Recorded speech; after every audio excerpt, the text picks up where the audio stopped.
अस्सलाम वालेकुम नाज़रीन, 87 न्यूज़ के साथ सुमेरा वकार। नाज़रीन, इस वक्त हम मौजूद हैं किसान हॉल में और इस वक्त यहाँ पर जो है आप देख सकते हैं कि लेडीज़ की जो है यहाँ पर एक कम्युनिटी बैठी हुई है, औरतों के समाजी, माशी और सियासी ज़िंदगी पर असर डालते हैं।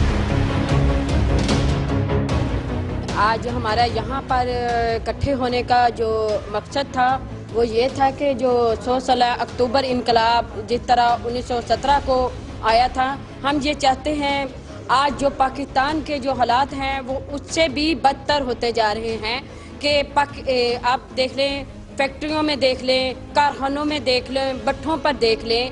उसी तरह मेरी बहनें, मेरी माएँ जो हैं वो मतलब मेहनत कर रही हैं, लेकिन उनको उनकी मेहनत के मुताबिक उजरत नहीं दी जा रही। और तमाम अदारे जो हैं प्राइवेटाइज किए जा रहे हैं। और जिस तरह मेरी पहले बहन ने बताया है कि जो आजकल के जो हालात हो गए हैं कि औरत मजबूर हो गई है कि सड़क पर उसकी डिलीवरी के केस हो रहे हैं। ये कितनी शर्मनाक बात है कि हुकूमत अपने इक़्तिदार की कुर्सी के लिए लड़ रही है, लेकिन पिछड़े हुए तबके के लिए कुछ भी नहीं किया जा रहा है। इस पे भी हम मज़ाहमत करते हैं कि और साथ ही हम ये भी कहते हैं कि जिस तरह रूस में इनकलाब आया था, आज हमें उस इनकलाब की बहुत ज़्यादा इंतहाई ज़रूरत है। उसी तरह ही औरतों को, मर्दों को, ना कि सिर्फ औरतों के से अकेले आने से मर्दों को भी साथ होना चाहिए। और उसी तरह हमें जदोजहद करनी चाहिए कि औरत को उसके राइट के लिए और मर्दों को भी अपने राइट के लिए वसाइल ही नहीं होंगे उनके पास कि वो आगे अपने बच्चों को एक प्राइवेट स्कूल के अंदर या प्राइवेट कॉलेज के अंदर वो पढ़ाई दे सकें।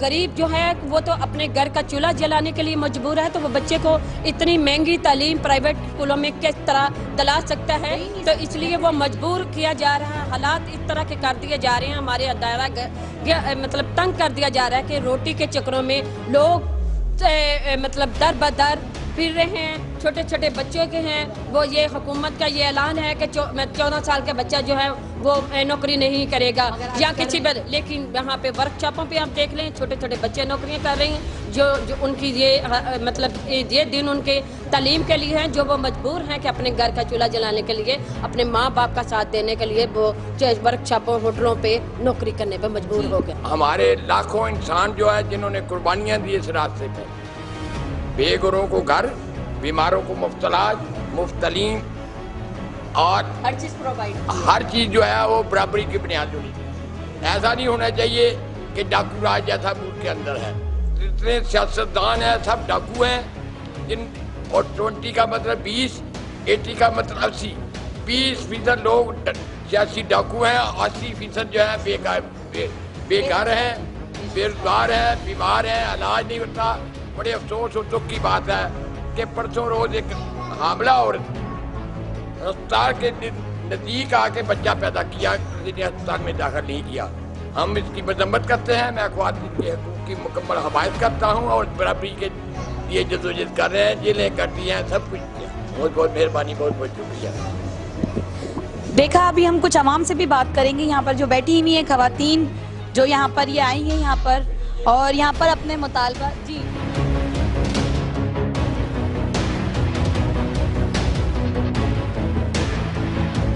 एक ही मुतालबा है कि हम लोग ख़वातीन को जब हमें हुकूक दे दिए गए हैं, हमें बराबर के हुकूक दिए गए हैं, उसके बावजूद हमें डिग्रेड किया जाता है और हमें पीछे फेंक दिया जाता है और कहा जाता है औरत का कोई घर नहीं, ना ससुराल में, ना माँ बाप के घर में।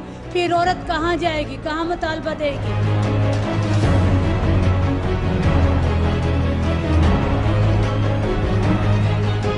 हमारी जी एक पार्टी है, पॉलिटिकल पार्टी अवामी वर्कर्स पार्टी के नाम से है, जो मज़दूरों की है, किसानों की है, मेहनत कश औरतों की है, तालिब इल्मों की है, नौजवानों की है।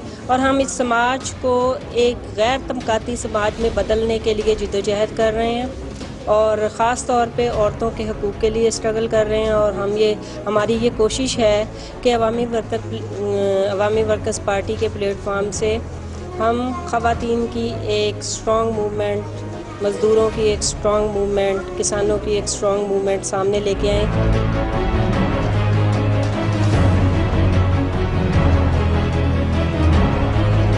इस प्रोग्राम प्रोग्राम को यहीं पर ही इख्तिताम करते हैं। कैमरामैन आबिद सादिक के साथ सुमेरा वकार, 87 न्यूज़ लाहौर।